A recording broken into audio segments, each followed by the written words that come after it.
અમે લીધા કેટલા રૂપિયા લીધા? 100 રૂપિયા. શું કોણ વીસી કોણ હતો? વીસી વરિયાર સરપંચનો છોકરો. કયા સરપંચ? રમેશ. હા, કેટલા જણના હવે લીધા છે? 100 રૂપિયા. 100 રૂપિયા લીધા. આખા ગામના ના 100 પણ એ રૂપિયા. તો ના પાડે છે. ઈ તો ના પાડે આવે ને કેવા ગામમાં આવે તો ખબર પડે. શું નામ તમારું?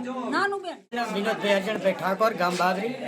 અને ફોર્મ ભર્યા ઘોષના ઓફિસ છે એ બધા ગામના બાબરીને ફોર્મ ભરવા જતા હતા. તો હું એમના હારે ગયો તો હું ઉતાવળમાં હતો. ભાઈએ મને કીધું મને કે તમારું કામ થઈ જશે, 100 રૂપિયા આવો અને ફોર્મ આપી દો, પછી જરૂર પડશે તો તમને બોલાવશું. એ ભાઈનું નામ આવડતું નહીં. આપણે રહેવાસી હું હાતો છું, ગામ મારું બાબરી છે.